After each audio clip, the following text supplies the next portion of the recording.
Assalamualaikum warahmatullahi wabarakatuh. Perkenalkan, nama saya Alivia Tiara Diva dengan NIM akhir 068. Saya dari kelas 6F Kewirausahaan. Pada saat ini saya akan mempresentasikan hasil dari makalah mengenai bisnis keluarga yang telah saya buat. Bisnis pada zaman sekarang telah berkembang dengan sangat pesat dan mengalami perubahan secara terus-menerus. Salah satu contoh perubahan tersebut yaitu dalam hal perubahan teknologi dan gaya hidup masyarakat, di mana hal tersebut menjadi pengaruh globalisasi yang sekarang terjadi. Dalam era globalisasi ini, jumlah merek, produk, dan wilayah serta harga yang bersaing dalam pasar menjadi sangat banyak sehingga konsumen memiliki banyak pilihan alternatif produk yang dapat memenuhi kebutuhannya dan berhak memilih sesuai dengan yang konsumen inginkan. Saya merupakan anak pertama dari 4 bersaudara. Ayah saya bernama Mukti Fajar dan ibu saya bernama Diana Susanti. Latar belakang ayah saya yaitu lulusan S1 Ekonomi dan latar belakang ibu saya yaitu D3 Akuntansi. Saat ini ayah saya bekerja di PT Cikarang Listrindo, sedangkan ibu saya sudah lama resign dari tempat kerjanya sehingga sekarang menjadi ibu rumah tangga. Saya memiliki 2 orang saudara perempuan dan 1 saudara laki-laki. Saudara perempuan saya bernama Syifa Farah dan Clarissa Amalia, sedangkan saudara laki-laki saya bernama Syafiq Kurnia. Saudara perempuan saya yang bernama Syifa Farah saat ini sedang menempuh semester 2 dengan jurusan Ilmu Komunikasi di Universitas Telkom Bandung. Sedangkan saudara perempuan saya yang bernama Clarissa Amalia saat ini sedang menempuh kelas 6 SD, pendidikan kelas 6 SD di SDIT Al-Iman. Sedangkan saudara laki-laki saya saat ini sedang melanjutkan pendidikan di kelas 2 SMA di sebuah pesantren daerah Bogor. Dengan latar belakang tersebut, saya akan menceritakan bagaimana awal mula berdirinya makanan usaha orang tua saya yang orang tua saya jalankan, yaitu ketika saya duduk pada bangku SMP kelas 7, orang tua saya memutuskan untuk berjualan dalam bidang makanan atau usaha dalam bidang makanan dan cemilan dikarenakan masalah ekonomi keluarga. Orang tua saya memiliki 4 orang anak yang harus bersekolah. Kalau hanya mengandalkan gaji dari ayah saya saja, itu tidak memungkinkan dan mencukupi kebutuhan sekolah keempat anaknya. Kebetulan pada saat itu adik saya masuk pesantren dan tentunya membutuhkan lebih banyak biaya untuk memenuhi kebutuhan pendidikan pesantren dan uang jajan dari saudara-saudaranya yang lain yang harus dikeluarkan. Karena itu akhirnya ibu saya memutuskan untuk memulai usaha agar semua biaya sekolah keempat anaknya bisa terpenuhi tanpa adanya kekurangan biaya. Ibu saya memang ahli dalam bidang makanan dan cemilan, dalam artian ibu saya sering dan hobi dalam membuat makanan-makanan yang rasanya enak. Karena itu makanan yang dibuat oleh ibu saya rasanya enak, maka kami sekeluarga mendukung ibu saya untuk membuka usaha makanan kecil-kecilan. Dengan niat dan dukungan dari keluarga, akhirnya ibu saya memutuskan untuk membuka usaha makanan cemilan yang lokasinya di depan Giant Pondok Kopi Bintara pada saat itu. Ibu saya semaksimal mungkin untuk selalu mempertahankan rasa makanan yang akan dijual agar tetap enak rasanya dan konsisten.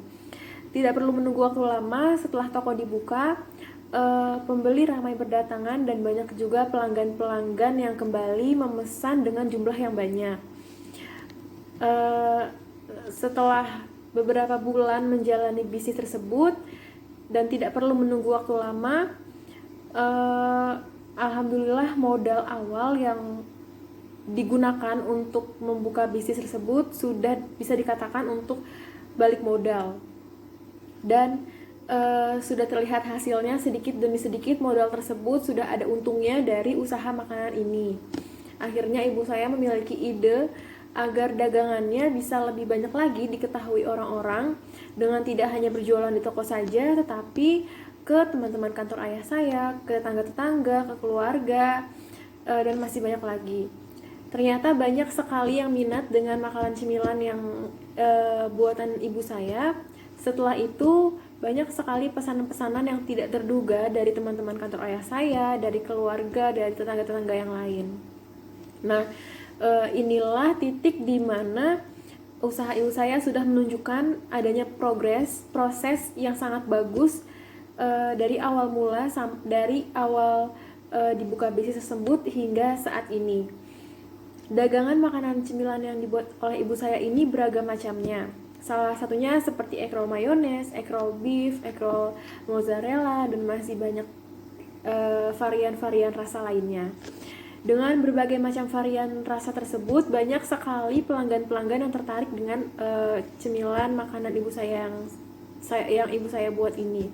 Harganya juga sangat terjangkau, hanya dengan 2.500 hingga 10.000 saja pelanggan sudah bisa menikmati makanan cemilan dengan rasa yang lezat. Dan alhamdulillahnya usaha makanan cemilan ibu saya ini masih berjalan hingga saat ini. Namun pada saat ini fokus ibu saya hanya mempertahankan rasa yang ada pada makanan tersebut agar rasanya tetap konsisten dan enak sehingga pelanggan tidak kecewa dan semakin bertambah pelanggan semakin bertambah. Jadi hikmah yang dapat saya ambil dari bisnis keluarga ini adalah yang pertama, keberanian. Seseorang yang hendak berbisnis tidak akan pernah bisa menjalankan bisnisnya jika dalam dirinya tidak ada keberanian. Kebanyakan menghitung dan terlalu banyak berpikir, dan dari konsep itu semua harus didobrak dan dijalankan melawan zona nyaman dan zona aman. Lalu selanjutnya yaitu menghargai kerja orang lain. Belajar bahwa di balik segala usaha yang kita lakukan ada banyak orang-orang yang memberikan pengaruhnya. Banyak dukungan orang-orang. Banyak orang-orang di belakang kita yang membantu kita. Jadi saling menghargai kerja orang lain. Lalu selanjutnya meningkatkan skill manajerial.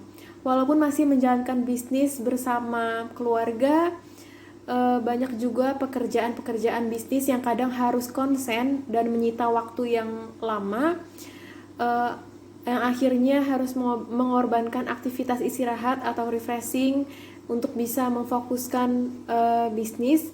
Dari situ kita belajar banyak dan meningkatkan skill manajerial. Lalu selanjutnya yaitu kreatif. Walaupun masih belajar berbisnis, ketika dijalankan, kita dituntut untuk bisa kreatif. Kadang posisi ini sulit, kadang juga lancar. Nah, saat sulit inilah dibutuhkan kreativitas. Dituntut untuk bisa mencari solusi dan hal-hal yang berbeda dari biasanya. Lalu yang terakhir yaitu belajar sabar dan ikhlas. Sabar dan ikhlas itu sejujurnya adalah hal yang sulit. Banyak sekali saya belajar bersabar dan ikhlas ini justru ketika berbisnis. Sabar menghadapi customer misalnya, sabar menghadapi nyinyiran orang lain, sabar ketika usaha tersebut turun, sabar dan masih banyak sabar-sabar lainnya. Kalau tidak sabar, bisnis kita bisa bubar, bisa hilang karena kita terlalu terburu-buru dan terlalu mementingkan omongan-omongan orang lain. Ikhlas bukan berarti pasrah ya.